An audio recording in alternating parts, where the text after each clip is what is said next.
Hi, everybody, and welcome to Astro at Home. As you guys know, today is our last live session, at least for a while. And so we have a lot to get to today. First, a few little housekeeping notes. Just a reminder that if we're going to continue to do any kind of programming like this again in the future, we really need you guys to fill in that survey that we have in the description box below. You can do it with a parent if you're not sure about doing it on your own. It just gives us an idea about who you are, where you're from, what you're interested in, what you liked the most, that kind of thing, so that if we do any planning for future Astro at Home type activities, we'll know where to start. The other thing is that, well, now my mind just went blank. Go figure. I'm a little bit sad today because it is our last day and I'm really bummed out that I won't be seeing you guys again next week. So one of the things I wanted to let you know as well is that in the description box, we still have links to the SpaceX launch that's supposed to happen on Saturday. So if you're curious about anything that's going on there, you can follow those links. Additionally, Julie and I would love to hear from you guys. So if you have anything you want to share with us, or if you want to send us some feedback, or if you just want to stay in touch and see what we're doing next, you can send us an email. And so there are links to our email addresses in the description box below as well. So you can send us an email there. I might have forgotten something, but Julie can help me remember. So today's speaker is, in fact, Julie. As you guys know, she's the executive director, my boss for Discover the Universe. And she's got some really special things to talk to you about today. At the end of her presentation, we've got some surprises in store for you. Nothing major, but a little nice surprise for you guys. So Julie, if you want to join me, maybe you can help me remember if I forgot something. I'm here, Lindsay, but for some reason I can't turn on my video. Oh, it's okay. weird how it bugs sometimes. We still haven't figured that out completely. There, you should be good now. Yes, I'm here. Did I forget everyone. Something? Sorry? Did I forget something? The talk, yesterday's talk. Oh, right. And thanks you guys for staying with us. Yeah, so yesterday, as you guys know, was a little bit of a technical disaster, and we had to kind of record it through Zoom directly. And because we were nervous about breaking the Zoom YouTube connection, we haven't uploaded that video to YouTube yet. So if you missed yesterday's talk, after we're done today, we're going to upload that video and you can go check it out later. But we didn't want to take any risks and have troubles again today, so we still haven't uploaded it. Especially for the last one, because we wanted to make sure we could make today work for all of you. Exactly. Like Lindsay said, this is a bit sad. It's the sad day. It's the last day. I know I saw some questions like, why does it have to be the last day? To be honest, we started this for 2 weeks and we've been going on for 2.5 months. So we need to take a break, us. And it's also like we see that, many of you are doing other stuff. Many of you are busy with school now. It's getting nicer outside. So I think it's time to stop. But it's been a fun and crazy adventure. And well, absolutely. We'll say all that at the end again. But thank you so much, Lindsay. So Julie's topic today is one that I'm personally very excited about. It's one of the most special things about astronomy that I can think of. And so I will just let her get into it. Okay. Hold on, because once we're full screen, and it gets a bit confusing sometimes. So I'm glad you're all with us today. And yes, before we finish, I wanted to give you my talk. We are Stardust. I mean, you might have heard this before, right? That we're made of stardust. And I just find it fascinating to learn exactly how this works and how what we're made of actually a lot of it was created inside the stars. So let's hope everything works here. There we go. Yes, so I mean, you're all curious about the universe, obviously, if you're here, and so, we can contemplate the sky and find it beautiful and amazing and breathtaking, but we're actually part of it. And actually, the universe is within us. I love that sentence because we're made of material that came, well, the Earth is part of the universe. We are part of the universe. So let's see how this works exactly. First of all, let's have a look at what we're made of, our body. If we break it down into smaller pieces, then we're made of organs. Then let's go even smaller. We're made out of cells, the smallest living parts, I guess I should say. I'm kind of missing the word here in English, sorry. And so these are the smallest living parts, but we can break it down smaller because we're made of molecules, which are really groups of atoms. And we've talked about atoms a few times in the Astro at Home. I know actually, I think in the school curriculum, it's not meant to be seen until later in secondary school, but I think you guys are old enough to understand that we're made of very small particles, and there are different kinds of them. They're called elements, and you might know about the periodic table of the elements, which are the different types of atoms that we find everywhere. We're made of atoms. Everything around you is made of atoms. My computer is made of atoms. The air that I'm breathing is made of atoms as well. So what are we made of exactly? Well, if we look at the human body and we kind of look at the recipe for the human body, or if we break it down by mass, this is what you're made of. You're made of 65% oxygen, 18% carbon, hydrogen, nitrogen, calcium, phosphorus, other elements like iron, for example. Hydrogen, actually, if we count number of atoms, hydrogen would probably be the most common one in your body, but it's a very light atom, so it doesn't account for a lot of mass. Hydrogen, we find a lot of it in water, for example, so there's a lot of water in you. And you might be surprised when you see this, because you usually think of oxygen as being a gas that we breathe. And you're probably thinking, I'm not made of 65% of gas. But oxygen is not just found, I mean, it is the gas that we breathe, that we need to breathe, O2, molecule O2, but there's oxygen in our bodies that's not as gas form. And we'll come back to that a bit later. So it's kind of neat to see that we're made of these elements. This is, like I said, our recipe. And if you, actually most living creatures on Earth have the same recipe, or all need the same molecules to exist. And we're like carbon-based molecules, a lot of carbon as well. So because oxygen is the most common element by mass in our body, we're going to look at the journey of oxygen. And I found this very cute oxygen atom that I like. So we're going to follow oxygen in her journey from from the stars to how she was born in the stars and eventually came into our bodies. So the story of oxygen starts in the stars, and you've learned a lot about stars with us during Astro at Home. There are many types of stars. You can see different colors here. They're very, beautiful objects in space. They glow, they emit their own light. And they emit their own light because there's nuclear fusion in their core. So what you see here is actually an image you might know by now. This is the sun.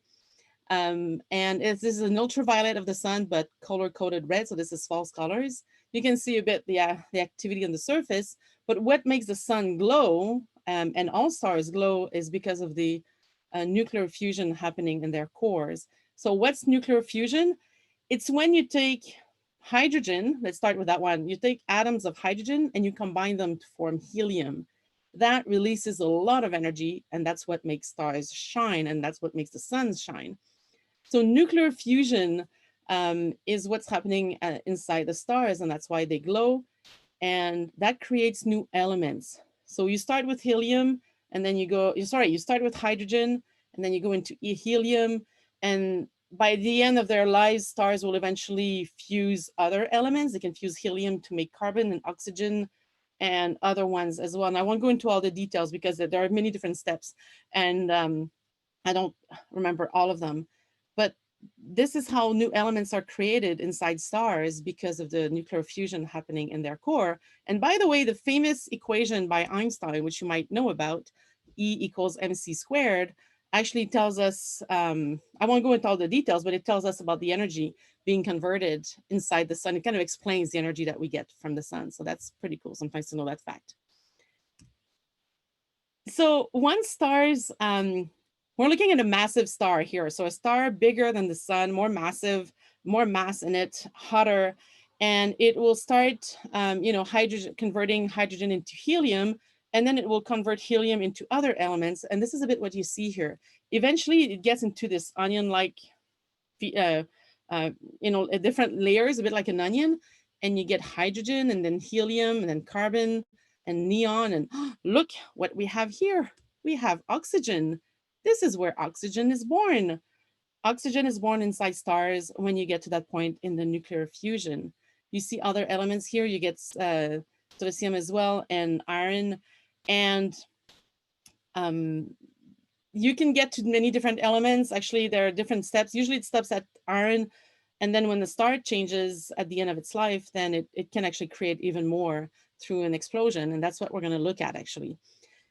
So there's a lot of oxygen inside stars, but if it stayed there, it wouldn't be inside our bodies. How did it go from being born in the star to being within us?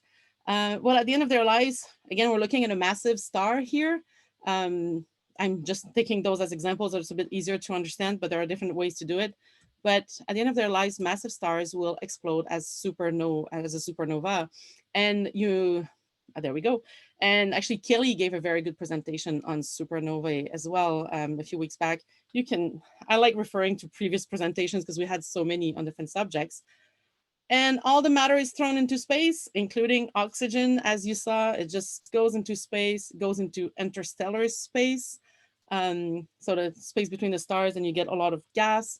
And that's what creates a nebula.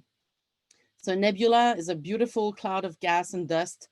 And there are different types of nebulae, but you can basically, the gas can be reused. There's sort of this cosmic recycling that's being done where you have new stars being created from material that was ejected from previous stars before. And I picked this picture here to talk about a nebula because you can see a lot of dust at the bottom. It's beautiful, kind of blocking the light from behind.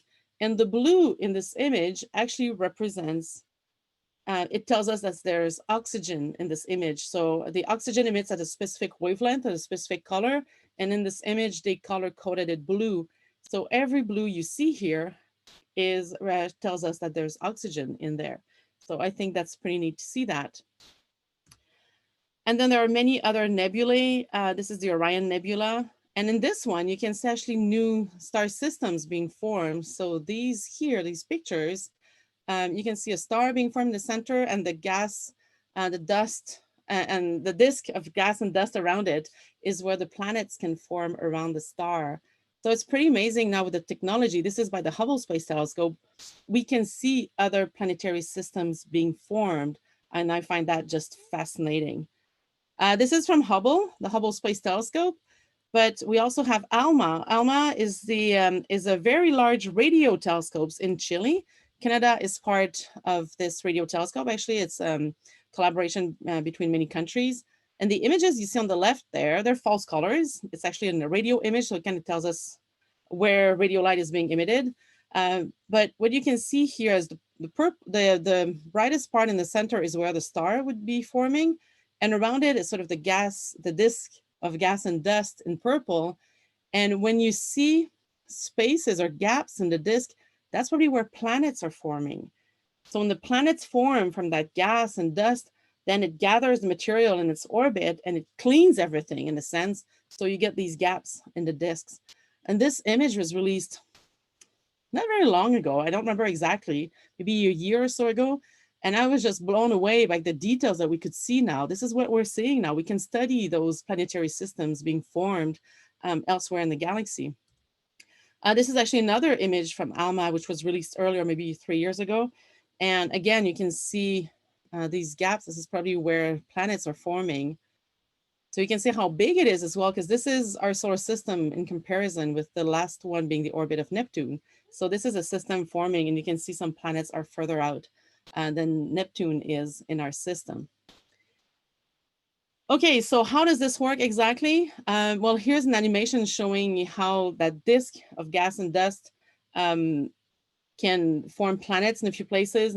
Clumps will get together and they will clean up their orbits. You can see in the center there close to the star, a lot of the matter is being cleaned. The disk, you can see less and less of the gas and dust. And of course, things that are forming these planets is where it was found in the cloud to begin with. And there is a lot of oxygen. So we have that little oxygen there that was there at the beginning of the solar system. If we imagine this is how the solar system formed around 5 billion years ago. All the matter that we have on Earth today, pretty much, was there when the Earth was formed. So this is sort of an image of the primitive Earth 4.6 billion years ago. It was still very hot, a lot of volcanism because it was being hit all the time and it hadn't cooled a lot. So it was, necessarily a good place to be to begin with.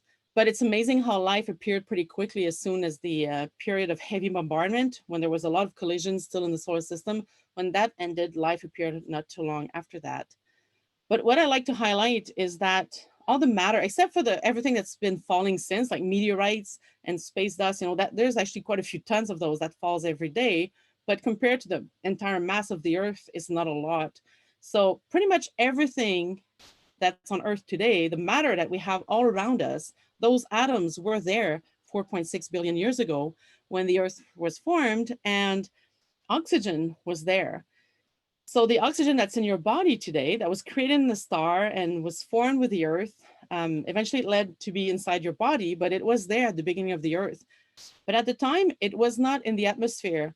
When we think about oxygen, we always imagine the air that we breathe, right? But 99% of the oxygen that we found on Earth, I mean, the Earth as a planet, like with the atmosphere included, so 99% of the oxygen that we find on Earth is actually not in the atmosphere, it's in the rocks. There are lots of molecules and compounds that use oxygen. In fact, there's oxygen in sand, and most of the oxygen was found in the rocks, even was then and even today. How we came to have oxygen into our atmosphere is actually through photosynthesis, through the plants, because at first the oxygen was entirely in the rocks. So there are many different processes where the oxygen can go from the rocks to the atmosphere. And nowadays that we have life, of course, it can go straight into the atmosphere through different methods. It can also go in the plants, and then the plants will create the oxygen that we breathe and will go back in the air. When I say the oxygen is part of many things, if you think, for example, of carbon dioxide, every time we say oxide, there's oxygen in there. Carbon dioxide, CO2, that we talk a lot because it's a greenhouse gas. There's an O there, CO2, so there's oxygen in it as well. So there's oxygen a lot on the planet, and eventually it leads to your body. Of course, if it's in the air, you can breathe it now. If it's in the plants, you can eat it. It might be weird for you to think that you can eat oxygen, but yes, you can. Even if you're not eating the plant directly, if you're eating the animal that ate the plant, you're eating that oxygen too. And how does that work, eating oxygen? Well, let's have a look. Let's do some chemistry here. If you look at what we eat, sometimes we say we eat carbohydrates or carbs. This is the molecule for carbohydrate. This is glucose, actually. Here we have proteins. We need a lot of proteins, especially you guys to grow. Vitamins that we find in many fruits and vegetables and many other foods as well. But sometimes we say eat your fruits and vegetables so you get your vitamins. And also in lipids, or what we call fat. We need those. We need all those elements to grow and survive. And you might not be familiar with all these molecules, but basically each letter represents an atom. H represents hydrogen, C represents carbon, and O, of course, is oxygen. We have N in proteins as well for nitrogen. So you can see that our little friend oxygen there, she's in all of them. And we eat oxygen when we eat, well, anything we eat, there's oxygen in there, and then it goes inside your body. So it's pretty amazing to think about it, the journey that these elements that they went through to eventually end up in our bodies. I love thinking about that. To me, that's one of the most fascinating thing about astronomy, is that we are really made of star dust. We're made of material that was once inside the stars. I was fascinated as well when I learned the part more about the Earth, and that most of the oxygen on Earth was in the rocks, and to think that the oxygen that's inside me was once inside the rocks as well. I find that pretty neat. I love learning about that. And we talked about oxygen today, but I could have picked carbon or nitrogen or calcium, and the story would be pretty much the same. Hydrogen would be different though. Hydrogen in a sense would be even more amazing, because the hydrogen that's in your body or in the water that you'll be drinking later, it comes directly from the Big Bang. So the atoms of hydrogen that are inside your bodies right now were there 13.7 billion years ago, pretty much, when they were first created, when the first elements were created, when hydrogen was first created. It's pretty amazing to think about where they went and how they came to be inside your body. I just love that personally. I find it very fascinating. Oh, I say I have a lot of questions coming up. As I look for the questions, I'm gonna let you think about this sentence here, which I love very, very much. I'm a big fan of Carl Sagan. He was an amazing science communicator, a great scientist, an amazing science communicator, and he inspires me a lot in my work. So he's unfortunately passed away now, but I thank him for his inspiration. And I love this sentence. The cosmos is within us. We are made of star stuff. We are a way for the universe to know itself. The universe is within us. So when we think about it, when we try to understand how everything works, we are a way for the universe to know itself. And astronomy, is fascinating in many ways, and it can get into philosophy a lot. And I just love the sentence. And I wanted to sort of end this formal part of my presentation with it. And while you think about it, maybe your brain is trying to grasp all of it because there's a lot in there. I'm going to have a look at these questions. Are animals made of stardust as well? Of course, everything around you is made of star stuff or stardust. Like I said, at first, even the air that we breathe and my computer is made of atoms that were once inside the stars. So everything around you, that's our personal connection with the cosmos, with the universe. Yeah, everything around us is made of a material that was once inside the stars. Oh, wow. Okay, yeah, when we say stardust, actually, it's kind of a nice term for it. In a sense, like people are asking me what color it is.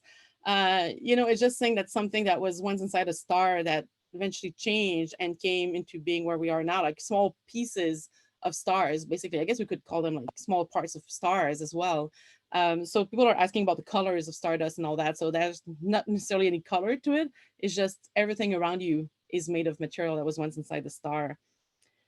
So we're all made of the same cosmic dust then, aren't we? We are all connected, definitely. And actually, I love that part of astronomy as well. We're all connected on Earth, and that kind of connects us with the entire universe. But I love to think of us like we're all on the same little planet here. We're all citizens of planet Earth, and we're definitely all connected with all the other living creatures on this planet as well.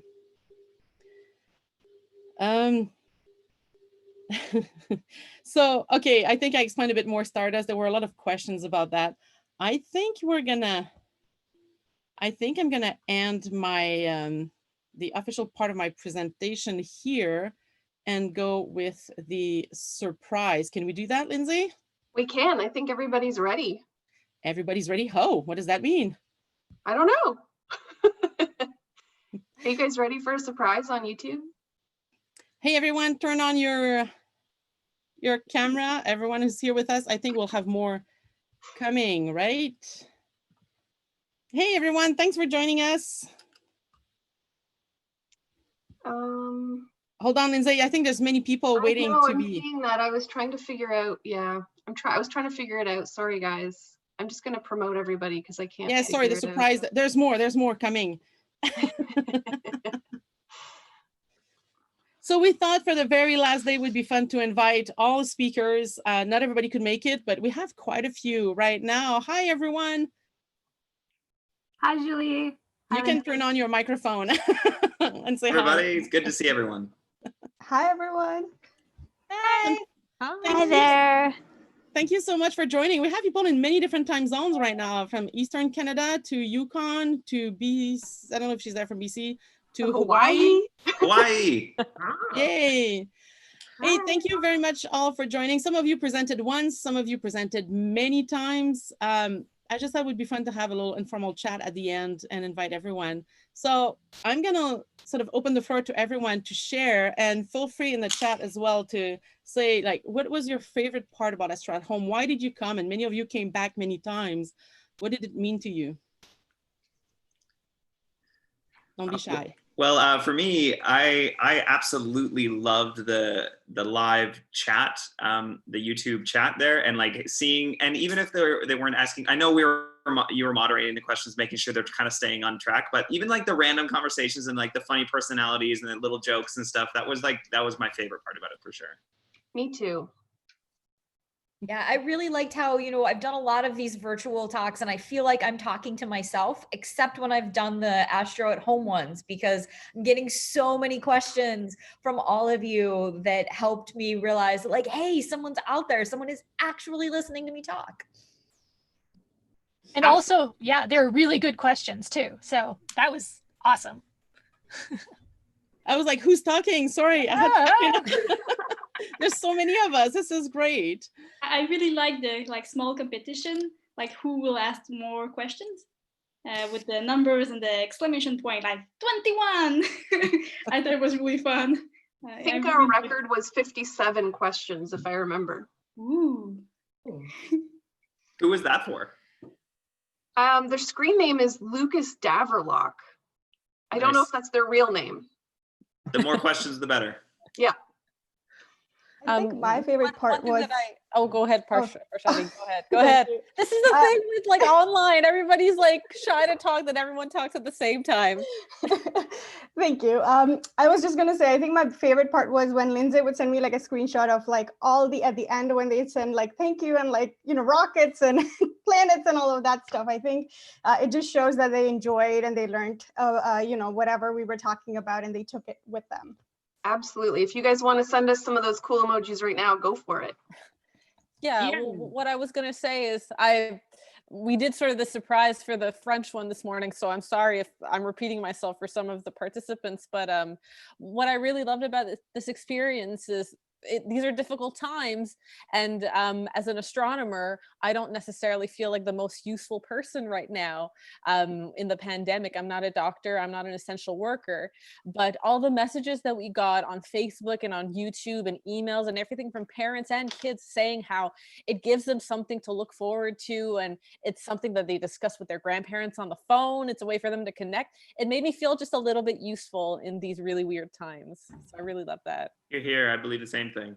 Yeah. For me, this time of COVID was very stressful for me because I'm in a teacher training program because I'm retraining to teach high school. And when this all hit, I was in the middle of my teaching practicum.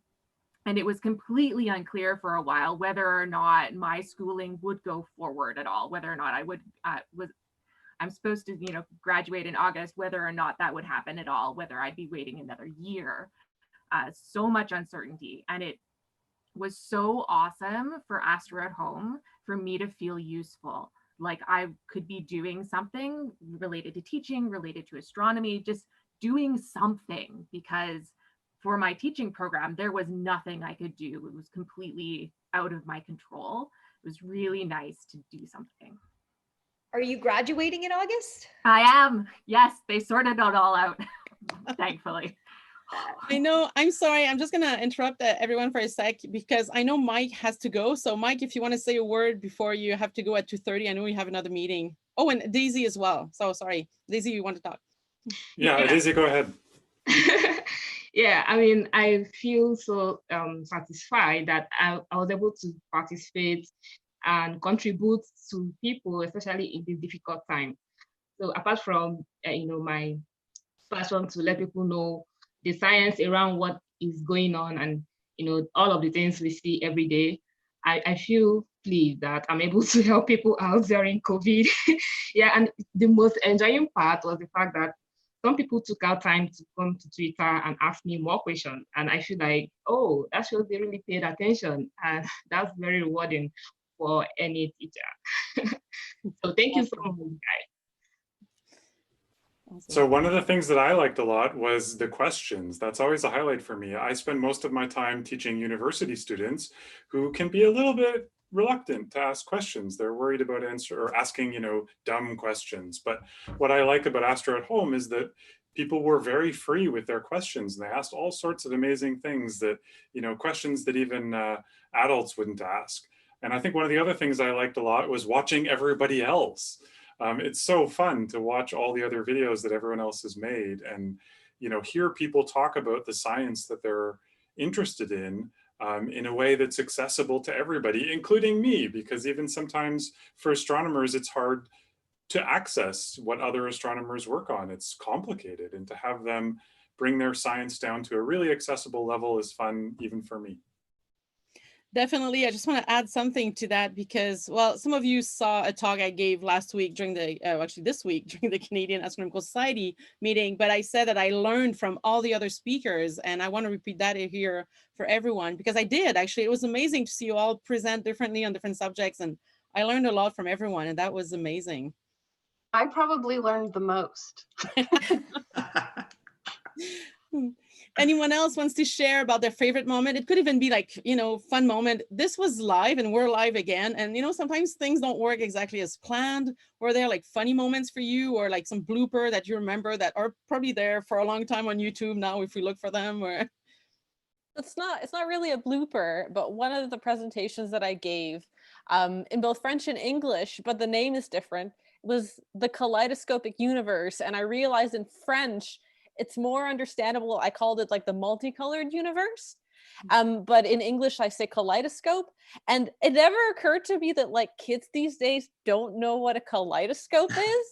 So the kids were like, where's the kaleidoscopic universe? Like, can I go there? Like, where is it? And then I realized, oh my God, I'm older now. I need to remember like what the references for 8 to 12-year-olds are now. So it really made me feel like the generation gap just a little bit. Yeah, by being in the chat in French a lot, I've learned what Roblox is. Like, I had no idea what that thing was. It's like Minecraft, but not the same. Okay. Roblox? Yes, I don't know. Je n'ai pas entendu. Yeah, Roblox. I don't know what it is. It's a game. The kids were talking about it a lot in the chat. We learned a lot from all of you as well. Like, we learned a lot about moderating the chat for younger audiences. That was interesting. But again, one thing that I thought was really funny was that I had a question about X-Wings. Someone asked me, are we ever going to invent things like X-Wings for space? Which gave me a chance to actually show off my X-Wing, because I have one that sits on my shelf right here all the time. And I'm so proud of it, but I never get to show it off. And so now I'm using another chance for me to show off my awesome X-Wing. So thank you for that question. I was gonna say, in a similar vein, I have my stuffed planets, and so my first 2 talks were about the meet the planets, meet the solar system, and I think it was the second or third talk that I gave. One of the questions was, "Wait, where are the planets? Why aren't they in this talk?" And so then I had to because Neptune and Pluto are Neptune and Saturn are never that far from me, and I have a new friend, and Krista's friend. His baby Yoda. And so his original plan was to travel with me. So this is the time of year when I do most of my traveling, and I wanted to be able to for our Canada France Wide Telescope social media have a traveling companion that was kind of fun. And he arrived and had a self-quarantine. He didn't go near the other planets, so that's why you've not seen him. He was in self-quarantine for a little bit of time, but I just love that interaction. It showed me that the same kids were back and that everybody loves my planets as much as I do. One of my favorite bloopers was during Kelly's presentation. I forgot to turn my microphone off, but my camera wasn't on.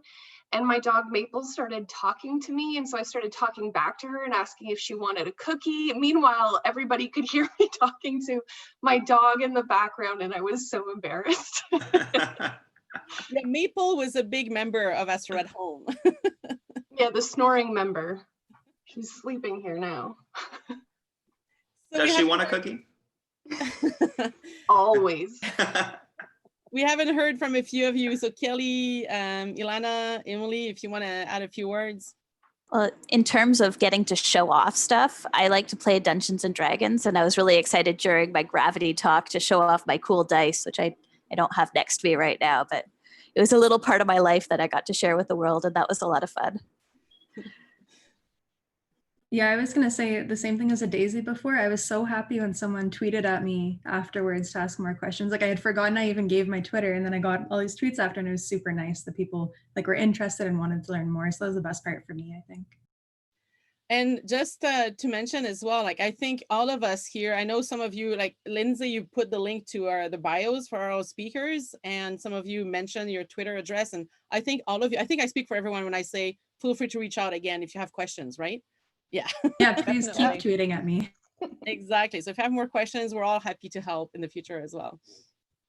Kelly, did you have a fun moment or something that you liked most that you wanted to share? Yeah, I mean, I guess so I really was into Venus as a kid because I thought it was really cool. And then I hope I inspired some kids too to like think Venus is cool too. So this is totally outside my area of research or something. It's just something I wanted to pass on, and I'm glad I was able to do that. And also I apologize for the one time I accidentally swore on mic when my slides didn't quite work. I don't think I noticed. It's all on the internet forever now. I'm not sure you had an awkward moment like me. I mean, we had to try a couple of times before I eventually presented because of technical issues as well. I mean, this whole virtual world is just so weird. And even my presentation wasn't so clear. And when I look at it right now, I just feel bad. Oh my God. Well, yeah. We loved your perseverance, Daisy. You really wanted to present and we made it work. So I was really glad for that. Not everyone could come to this meeting, but I like that we had a wide variety of people who presented, like from grad students to retired astronomers. We had some teachers as well.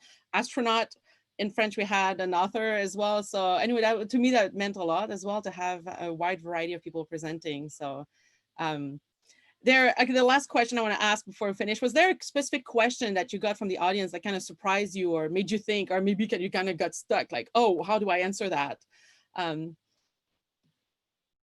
Mine was, can you drink liquid methane? And the answer is no. Do not. No. It's too cold. Also poison. So no, no. But it was a good question, just no. I had a question. Again, it was during my Kaleidoscopic Universe one. I think that talk was like a big roller coaster ride for me. And I had sort of like a moment where I really doubted myself. I was describing the different energies of light at different wavelengths. And I had mentioned microwaves and how, they were less energetic than light around us and everything. And then someone asked, well, then how come microwaves are like, you heat things up and then you're not hot? And I was like, wait a minute, oh my God, how do microwaves work? And like, I had the hamster going like super fast in my head, trying to remember how microwaves worked to answer the question properly. Yeah, this was amazing. Taking questions live while, you don't know all the answers. Obviously, we don't know everything. It was definitely a challenge for many of us, I think, but I was amazed every time. You all did so well. Yeah, I'll say I did an entire session that was a Q&A, and I would be lying if I didn't. I have to come clean. I did Google during that session because I don't know what the largest exoplanet is or any of you, like these kinds of things off the top of my head, the kids were asking. So I was sitting here actually Googling. But with that, thank you guys so much. I do have to run to another meeting. So thank you, mahalo in Hawaii. And it was been a pleasure to work with and talk to all of you out there. Bye, Mary Beth. Thanks, Mary Beth. Well, I think we might end here unless some of you have last words to say. I did see one question again from Lucas. I think he said, like, what's the one thing we all learned from this? So I thought it was a good question to finish with that, if some of you want to share. And some of the kids are sharing what they've learned. It's pretty great. Awesome. Well, for me, I definitely had an opportunity to learn while I was making the talks that I was giving, because there's some things I've had sort of whooshing around in my brain for a while that I've wanted to talk about for a long time. And this really gave me an opportunity to do that. And then while, preparing to present this talk, I got to learn all sorts of things that, like little factoids that I wouldn't have known before, which is pretty cool. I think I learned that the astronomy community centered around Discover the Universe is like really interested in helping. So anybody that Julie and Lindsay could reach out to, where everybody was so interested. I got to meet some people that I had never really met before, but it's more like seeing how fast everybody can come in and say, yes, I'll do that. I'll jump in and I'll help out. And how the informal process of learning is so much more fun for me. And I think fun for the audience as well. When you're watching a YouTube channel, it's a very different way of learning, and it really took off. And obviously, a lot of people enjoyed it. So I learned a lot that way. Yeah, to sort of echo that, I think one thing that we all learned is if you have you know, a perseverance and an interest to do something, even if there are really difficult circumstances that happen all of a sudden with, you know, what can feel like social distancing, we can overcome those things together as a community. And the audience was there to have us, to welcome us into their homes. So as a community altogether, we can overcome any kind of difficult circumstances that there are. Absolutely. And I think we'd be really excited to see some of these kids become part of that community as they grow up and get their education. That'd be really cool. Yeah, there were so many little comments about, oh, my kid like wants to go into physics later on. And we were like, yes, we did it. Yeah, when I was younger, I used to go to like public talks at our local university about astronomy and ask like really cool questions about black holes and stuff. And then, you know, grew up to be an astronomer. And also, it starts. Yeah, it's how it starts. The one thing that I learned is I had always had this romantic notion that the landers that the Soviets sent on Venus kind of melted into a puddle like half an hour after they landed. But it turns out that they're still there, only their innards melted, and the outer casing is not meltable at Venus temperatures. So there's some sad landers on Venus at the moment. That was brave landers. I didn't know that. Thank you. I just saw something in the chat that I have to say, because the community of the kids, I mean, this is kind of fun because we're all live now, but I know that some of you don't know each other. So we kind of brought, like Jesse said, kind of brought this community together, but it really brought, and this is something we didn't expect, I didn't expect at all when we started Astro at Home, is how the participants would form this community and they would be happy to see each other every day. And someone, I didn't take the name because it goes by too quickly, but someone said, I learned that you can be friends no matter how far you live from each other. Oh, that's so sweet. If there's one goal for Astro at Home, like, right? That's amazing. Lindsay, did you have one last word to say? Because you really ran the English sessions except for the first 2 weeks. I think you did everything else for the last 9 months. Except for a couple little dates there. Yeah. I've become very attached to you guys in the chat, and I'm gonna miss you guys. And we're trying to think of different ways for you guys to stay in touch with each other without giving away too much personal information. We're not really sure how to do that, but if you send us an email and let us know that if we do something like this again, that you want to be told that you can join us, then email us so that we have your contact information, because we don't really have any way to contact you guys. Additionally, if we happen to go live again in the future, if you guys are subscribed and you click that notification bell, you'll be told when we have new videos up or when we go live. So that's a good way for us to stay in touch as well. Anyone wants to say last word? This is the end of Astro at Home, 102 presentations over 2.5 months. I'm just thankful you included me. Thanks for having me, and thanks for doing it. Thank you so much. Yeah, I think same as well. Excellent experience. Well, thank you everyone for being part of it. Thank you, Lindsay, for saying yes to my crazy suggestions on March 16th. And we started live on March 17th. So that was pretty quick. So thank you. Thanks everyone who came as a presenter. I wouldn't have been able to do it all by myself. I mean, I scheduled myself for the first 3 days pretty much in English and French, and I wouldn't have been able to do that beyond 3 days. So thank you everyone for coming to present. And like I said, I learned from all of you. This was an amazing experience for me as well. And thank you all the participants.